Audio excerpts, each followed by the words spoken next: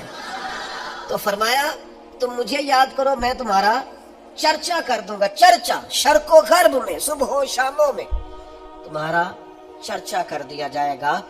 طیبہ کے سارے خادم پہچانتے ہیں مجھ کو. مرحوم اقبال عظیم نے کمال بات کی، کہنے لگے طیبہ کے سب گداگر پہچانتے ہیں مجھ کو خبر نہیں تھی میں اس قدر بڑا ہوں.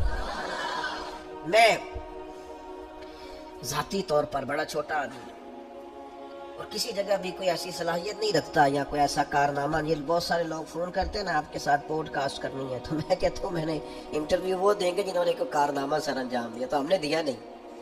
اس لیے کاہے کا انٹرویو، کچھ بھی نہیں. لیکن ایسی گلیوں سے، ایسے کونوں سے گزرنے کا موقع ملتا ہے جہاں خیال ہوتا ہے کہ بھلا یہ لوگ ہماری بات کیسے سمجھتے ہوں. لیکن وہ کریم ہے نا، بندے کو بتاتا ہے کہ ابھی تو پورا فرما بردار نہیں، تو تیرے اللہ اللہ کرنے سے یہ انعام ہے، اور اگر تو پورا تابع دار ہو جائے تو یہ اللہ تعالیٰ انعام عطا کرتا ہے. اگر تھوڑا سا بھی، میں آپ سے عرض کروں گا اپنے وقت کو ادھر ادھر کی باتوں میں نہ لگایا کریں. آپ زیادہ سے زیادہ اوقات ذکر الہی میں لگائیں، زیادہ سے زیادہ. مجھے بڑے دکھ سے یہ بات کرنی پڑتی ہے کہ ڈھیر سارے لوگ ایسے ہیں جنہوں نے اپنی طبیعت کو ذکر کا عادی نہیں کیا. تھوڑا سا بھی ذکر نہیں کر پاتے، باقی ساری گپ شاپی کرتے رہتے ہیں. تو اپنے آپ کو اس کا عادی بنائیں. کچھ تسبیحات، کچھ اوراد و وظائف. میں اکثر دوست سوچتا ہوں کہ جن وظائف کے نبی پاک علیہ السلام نے اتنے بڑے بڑے فضائل بیان کیے ہیں، لوگ ان کو بھی نہیں پڑھتے. لا حول ولا قوت الا باللہ العلی العظیم. حضور فرماتے ہیں یہ اللہ کے عرش کے خزانوں میں سے خزانہ ہے. بخاری مسلم میں حدیث ہے، فرمایا دو کلمے ایسے ہیں زبان سے کہنے آسان ہے، میزان میں جب تلیں گے تو وزن بہت زیادہ ہوگا. اور حبیبتان الی الرحمن، فرمایا یہ دونوں کلمے تمہارے رب کے محبوب ہیں، اللہ کو پیارے ہیں. یا رسول اللہ کون سے؟ فرمایا سبحان اللہ و بحمدہ سبحان اللہ العظیم. کتنی اللہ کے محبوب نے دو کلمات کی فضیلت بیان کی، پڑھتے ہی نہیں لوگ، توجہ ہی نہیں کرتے. سورہ حشر کی آخری 3 آیات نبی پاک علیہ السلام نے فرمایا تم صبح پڑھو شام تک 70,000 فرشتے تمہاری بخشش کی دعا کریں گے. ترمذی میں حدیث موجود ہے. اور صبح پڑھو گے تو شام تک، اور شام پڑھو گے تو صبح تک 70,000 فرشتے بیٹھے ہیں تمہاری بخشش کی دعا مانگ. لوگ وظائف پڑھتے ہی نہیں. یہ خانقاہی لوگ ہیں ہم، جو سب سے پہلا وظیفہ جو ہم دیتے ہیں یہ پہلا سبق ہوتا ہے الف با تا سا ہے. تو جس نے اس کی پابندی نہیں کی اس نے آگے کیسے بڑھنا ہے؟ پھر کچھ لوگ کہتے ہوتے ہیں خاص کوئی وظیفہ بتائیں، تو میں کہتا ہوں سب سے خاص وظیفہ کلمہ شریف کا ذکر ہے، کیونکہ حضور نے فرمایا افضل الذکر لا الہ الا اللہ. یہ سب سے افضل ترین ذکر ہے جو اللہ کو پسند. تو اب اذکار کریں، کچھ وقت بیٹھیں. مسنون ذکر یہ تسبیح فاطمہ جو پڑھی جاتی ہے نماز کے بعد 33 بار سبحان اللہ، اور وہ بھی برسبیل تذکرہ عرض کر دوں ذرا صحیح پڑھی جائے. بعض لوگ تو ایسے ایسے ایسے، مجھے تو نہیں سمجھ آتی کیسے وہ پڑھ لیتے ہیں 33 بار سبحان اللہ سبحان اللہ سبحان اللہ. کچھ تھوڑا سا آپ وقت دیں اس کو. کوئی 33 بار کہنا کوئی مشکل کام ہے؟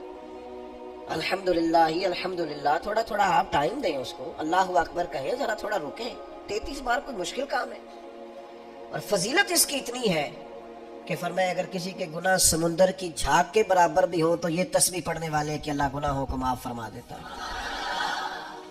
تو مسنون اذکار جتنے بھی ہیں، اور ہمارے تو شجرے میں جتنے ذکر لکھے ہیں نا ہمارے بزرگوں نے، وہ سارے وہی ہیں جو حدیث پاک میں موجود ہیں. سارے حدیث پاک والے وظائف اعلیٰ حضرت بریلوی رحمۃ اللہ علیہ ایک ایک پر ہم حوالہ پیش کر سکتے ہیں جو ہم شجرے میں دیتے ہیں.